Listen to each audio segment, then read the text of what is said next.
Well. Game 7.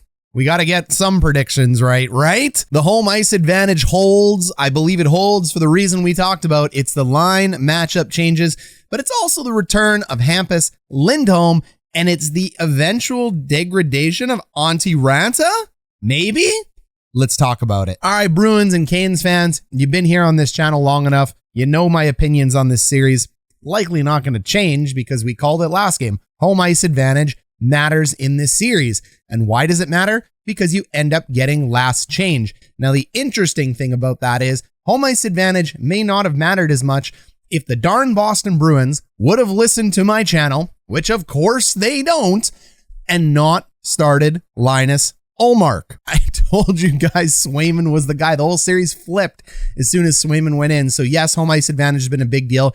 But it's very hard to exclusively talk about home ice advantage when you've had one goalie play 4 games and you've had one goalie play 2. What would have happened in those 2 games with Jeremy Swayman in?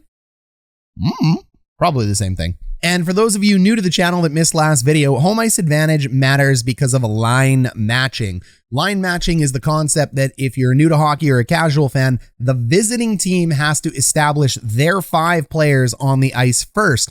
The home team then has up to, it's about 10 seconds. The referee's arm goes up. If you've ever seen that during a change, watch the head man, the guy with the orange stripes. He'll put his arm up. That means the home team can start the change. The visiting team is not allowed to change. As soon as they have their 5 on the ice that they've established, that's it. They're locked. The home team then gets to pick whatever 5 they want to put out, and nobody can change until the puck is dropped. Then you can go ahead and change on the fly. So line matching means that the home team, game in and game out, always gets to choose every shift who is going to play against who, unless you go ahead and change on the fly.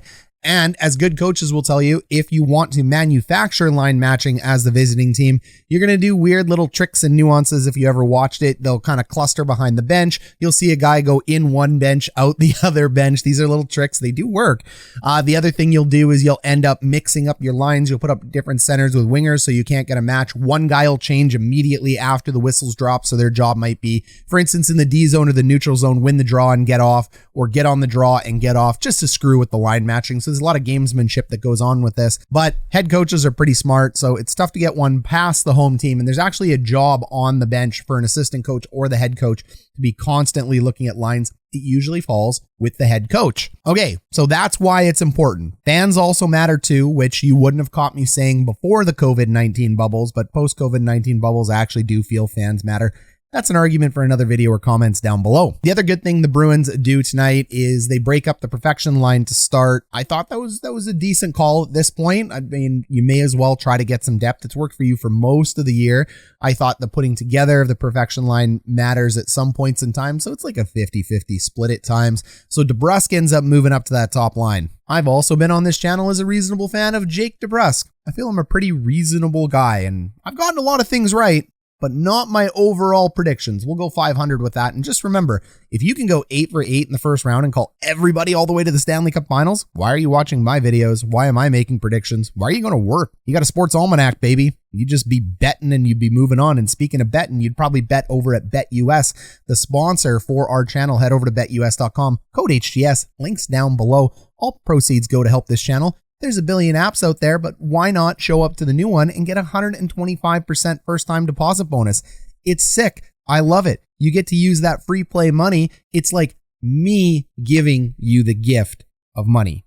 You're welcome. Just make sure you're over the age of majority in your state or province, that it's legal there. Marchand opens the scoring because of course he does, the little rat. And I think we say that as a compliment now on this channel. You guys know my opinion on Marchand. He opens it up from Connor Clifton with just an absolute snipe. Bar down skis. I love the fast break. I love the neutral zone regroup. Charlie Coyle gets it done on the power play. Let's talk about power plays here. We talked about this in the Florida series, so if you're following every one of my videos, you'll have heard me say, I hate 5 men. You need to have 5 men. Jeez. First day. I hate 5 forwards on the power play. And the reason I don't like 5 forwards on the power play is I don't feel like your 5th forward is going to be as talented as your number 1 defenseman. You're never going to change my mind on that. The statistics used to stay when we ran 2 defensemen and 3 forwards that if you got 4 forwards out with 1 defenseman, the offensive firepower of those 4 forwards made up for the defensive liabilities for not having them out there. But this is what people forget, especially back then when it was going on.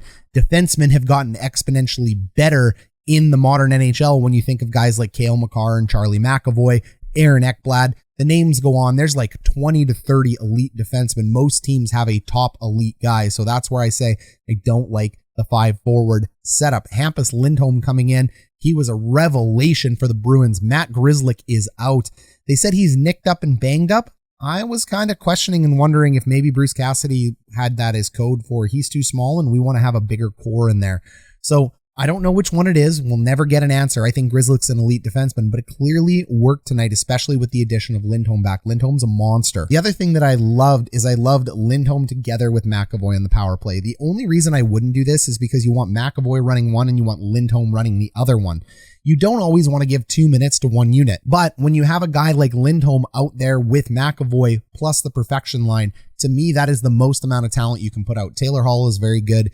Jake DeBrusk can do things from time to time, but I really liked that look and that unit out there. So we'll see if they end up going back to it.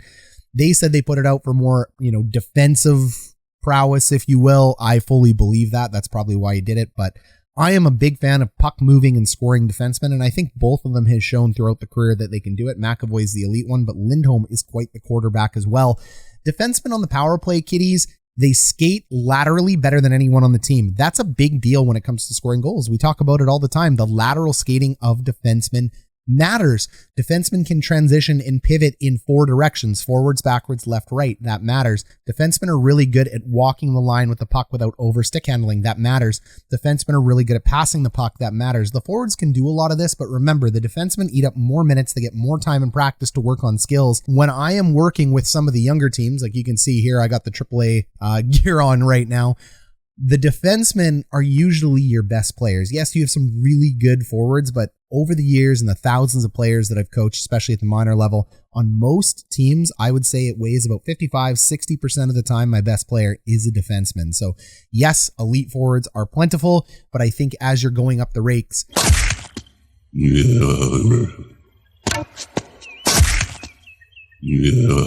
Rakes? Wow, Sideshow bombing it right now. As you go up the ranks, these defensemen just get rep after rep after rep. There's only 3 of them versus 4. They get more ice time. They get better. That is my opinion on development, and I've spent way too long talking about power plays and defensemen, but that's why you come to this channel, isn't crazy insights like that. Andrei Svechnikov from my buddy Seth Jarvis ends up making this a 2-1 game. Just a beautiful 1T over to Svech from Jarvie.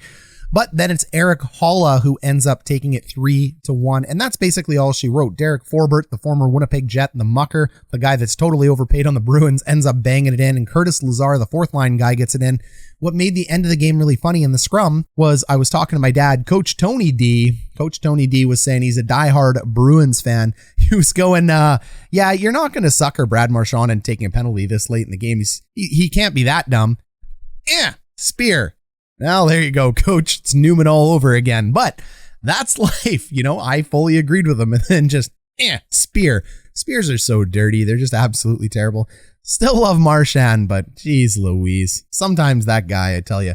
Svechnikov scores again from Natchez and Slavin at the end of it. Hey, it was a pretty good game as we think about it. Now, we'll go ahead. We'll break down 2 of the goals, 3 of the goals here. But don't forget, if you've been on this channel for some time or you're new to this channel, give me a like, give me a thumbs up, join our Discord. We want to talk to you during the game, and think about clicking our join button down below. We'd love to have you as a member of this channel. You get some really cool perks in there. So check it out, check the join button. And if you've enjoyed these videos, you don't want to join, think about giving us a super thanks. It's a really great way to show your appreciation for all the hard work we've been doing in this playoffs, because my God, I'm so tired.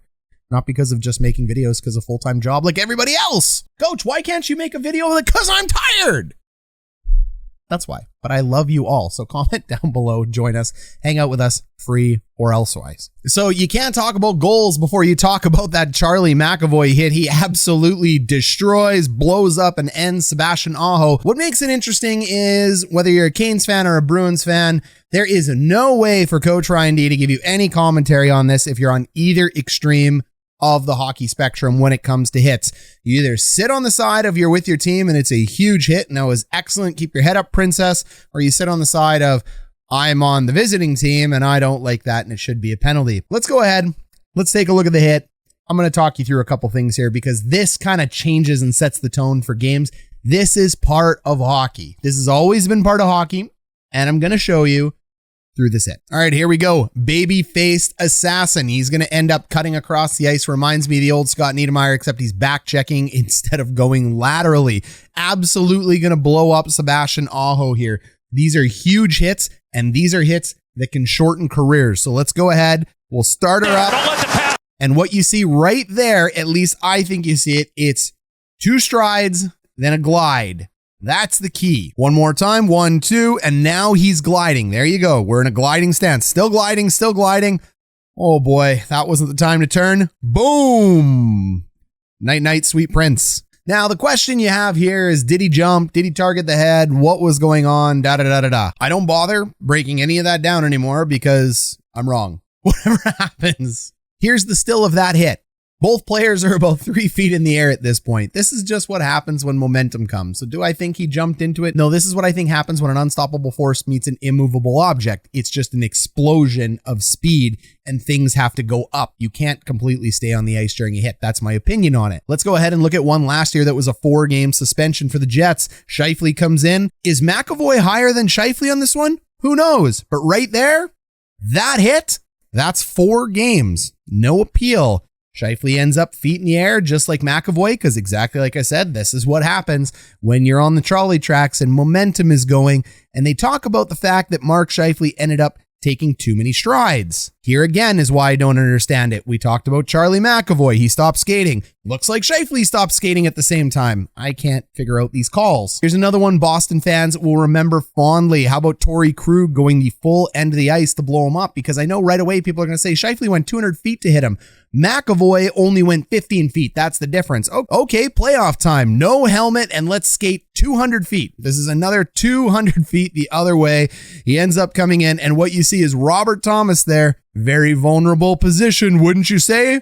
Bang! Everybody's up in the air because that is what momentum does to big hits. All the announcers said after that hit, whoa, what a big clean hit. And oh, that's tough hockey for you. So the Bruins got 2, no penalty, no nothing there. I dig it. I love Bruins hockey. I love the physical hockey. Scheifele gets a 4-gamer. How about one more? Crosby in a vulnerable position and Jacob Trouba, bang, head up, snaps back. You can see it there in that clip. There's the elbow. They call this incidental contact, no hearing. So Crosby's out with a concussion. Aho's back. Evans got a concussion. One got a 4-game. One got no games. 2 were called by the announcers as good, clean hits. Everybody's feet are in the air. Don't bother asking me on these hits. I have no idea. I have no idea anymore. There is no difference, in my opinion, from incidental contact to non-incidental contact. Penalty is a penalty. Cross-check's a cross-check. Trip's a trip. Elbow's an elbow. Rough is a rough. Charge is a charge. We just know the league doesn't call it that way. But McAvoy changes the game with that hit. That's the key takeaway. Beautiful neutral zone regroup here by the Bruins. I've been showing these a lot. This is how you get goals in the NHL. I love neutral zone regroups. That's what happens when you give the puck back to the defenseman here. So they're able to come around. We just call this a simple pro curl. Opens up in his own zone. Clifton is looking to move this up the ice and you're looking to stretch this near the blue line. Clifton does just that, hitting Brad Marchand. They catch the Canes on a change. This is a neutral zone regroup to a stretch pass. There's not much to break down here. It's just a bad change. You end up letting the Bruins behind you. Marchand is able to carry the line in a 2-on-1. You want to start driving in the net there wide, but the elite sniper decides to just go bar down ski for the first goal of the game. And I said I'd talk about Raanta. Look, I said Raanta's a really good goal. There's 2 things I said about goalies going into this series. One, if Freddie Andersen doesn't return, that could cost Carolina a Stanley Cup. I said number 2, if Linus Ullmark starts or there's goalie switching going on between Boston, which both happened, the Boston Bruins could lose the Stanley Cup. So did they end up canceling each other out? We will find out in Game 7 because one will win, one will lose. But I had a video, which I'll link to the end of this one, where I said over time, when you have a backup or a third string, they may have a few good games, but over a long sample size, it will end up falling off the tracks. They will end up deteriorating. That's why you need Freddie Andersen back. That's why Pittsburgh needs Tristan Jarry back, etc., etc., etc. You could hold out for so long, but once you get figured out, is it a problem? So it'll look at home ice. We'll look at a goaltending battle. We got one more game to go, but great goal by Marchand. Bad change by the Canes. The second goal here is pretty simple. Look, we could go through and talk about the power play all day and positioning on this one, but there is nothing you can do when a floater ends up coming in after a beautiful blocked shot. This is exactly what you want to do on the kill. Get low, get together. I like how he has his face covered. I like how he has the twigs and berries covered. I like how he has his knee covered. This is an elite block. This is great technique. So many guys end up taking it in places where there isn't pads. He gets together, makes sure the puck doesn't go through him. It ends up, unfortunately, clipping off a shin pad. There's nothing you could do about it. Always block the shot. There's no reason to not block it. The old Don Cherry would say, get out of the way, let the goalie see, or something like that. Goal number 1 by Carolina. The Bruins looking for some big hits. Take a look at Svechnikov here. He almost gets his head absolutely taken off. This is why you don't see too many gigantic hits like the 4 I just showed you, because most of the time it's only a glancing blow and they can end up going forward. That's why it's a high risk, high reward hit. I don't like when defensemen step up that way, in my opinion. I think it puts you out of the play. They are out of the play now because of that hit. And as soon as you're out of the play, now you've got to figure out how to get back in the play. And if you don't do it in time, you get scored on. Puck ends up leaving the zone. Neutral zone regroup. My favorite, the neutral zone regroup. The puck ends up over here on Aho's skate. Look at that elite capability of taking pucks off skates. You pass a puck to an elite player. Doesn't matter where the area is. He's going to move it up to his stick. You got a 3-on-1 there. The Bruins should win this one. They don't. It's an unfortunate bounce. Right back in. You can see Svechnikov sneaking in there. Jarvis, just an elite pass over to Svechnikov. Nothing you can do crossing the Royal Road like that. It ends up going in over Jeremy Swayman, one of the more elite goal scorers on the Canes. Not too much else to break down in the next few goals. They're a little bit mucky goals. They're great. They're Bruins goals all around. I think you get the point, though. The Bruins' aggressiveness wins them the game. It also actually, ironically, ends up costing them the first goal against the Canes there. So going home to Carolina, it'll be really interesting to see if Boston can go ahead and break this hometown requirement, or if Carolina's hometown advantage ends up paying off and Rod the Bod and Canes and co. end up going through. It's the youth versus the veterans. I want you to let me know who you have down below.